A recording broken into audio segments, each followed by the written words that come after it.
All right, Dr. Scott. So the first project that we'll be doing in this class is the conference plan. Yes. So, what are some good ideas for conference plans? I'm glad you asked. There are several ideas that would be very good, and personally, I would choose something that you really, really want to do.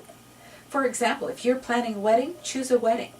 If you are planning, if your parents are getting close to a 40th or 50th anniversary and you're intending to do something for them, choose that. If you are planning a class reunion, choose that. If you are going to have a family reunion, or if your business, your company, is going to be hosting a conference, maybe an organization that has an annual conference, those are things that you can get something because you are involved in it. So it will benefit you and others. Great, great. So that sounds simple enough, choosing Yes. something that you're excited about. Yes. So what would be your suggestion on how to start your conference plan? What's the first thing you should do? I have separated 3 PowerPoints to address that. And to start out with, I refer to the first PowerPoint as the big chunks. And that is because we want to take that big view and take a look at what's our objective. Okay. First and foremost, what's the objective? Who's the target audience? And how many people will attend? Which groups, etc. And get some of those big ideas. Where are we going to have this? What venue? Okay. What time of year? The second thing that we want to do is then get into the details. So what would the registration be like? What kinds of transportation? Do we need to provide maps? What hotel arrangements need to be made? What food arrangements? What audiovisual arrangements need to be made? All of those are details. And we can use the meeting profile, which is a professional planning tool. It's 9 pages long electronically, and I encourage students to take a close look at it. It's in Word, so you can grow it as much as you want to. Okay. And those things, those 2 items, the big chunks and the details, are what happens before the conference begins. Then you want to be concerned with on-site management. What happens once everyone's there? Okay. Who is going to be doing what of your team, your chairs and committees? And those people who will be points of contact, what things do they need for making those things happen? So those are the 3 elements. Great. Okay. So then, is there any certain format that needs to be followed when they're creating this conference plan? How much creative freedom are you giving this project?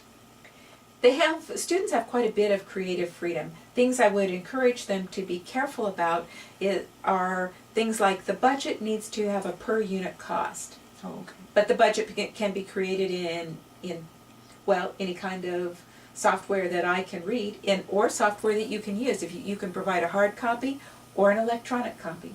Okay. Either's fine. Great. So they can really, so the conference really could be something that they do at work. Yes. It could be something that they have wanted to do, or it Yes. could be completely fictitious, that something that they Yes. want to make maybe they would like to do someday, but maybe monetary means hold them back or something, but any That's kind right. of combination that they can do. That's right. Okay. So how much time do you think somebody's going to spend creating this conference plan? That's a good question. Actually, this is a full third, I would say, of the semester. And we provide 6 weeks for the conference planning. So I would encourage students to get started early, identify an idea for the conference or workshop, and begin. Again, choosing something you really like, have some passion about, will help you get involved with it, because it will take some time. And so if you're really excited about it, if you think that it's going to be fun and engaging for you and those people that will be attending your conference, then it'll keep you going. And you'll get involved, you'll get online, you choose the things that you want to choose, go to sites, and you can actually use a web capture and choose the pictures, the information from the conference planning information that might be at Sun Valley or might be in San Jose. You can choose wherever you want to be and I encourage you to go to those sites. Okay. So, and the resources you can use to get from this, you can pull You from can, wherever. yes, yes. Whatever you want to do as far as this. Yes, have a European vacation. Great, great.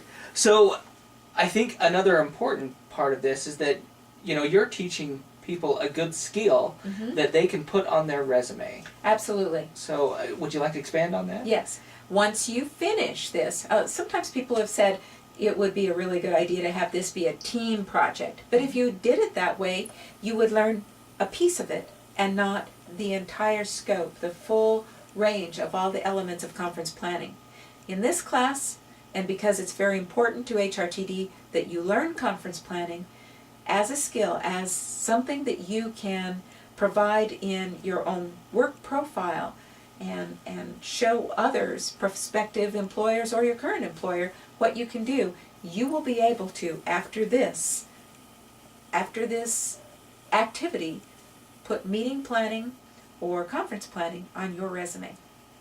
It's great. So they should really take this serious because it's an absolute skill that they can use further down the road if they're, you know, going to pursue this as a career. So I've had any number of students actually call me or email me that they are using their conference planning skills and the tools that they gained in this class in doing conference planning for their employment right now.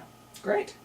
So maybe just a final note, as far as turning in this conference plan, would you rather have it hard copy or electronic? Is there any specific format? Either one, whichever works for you.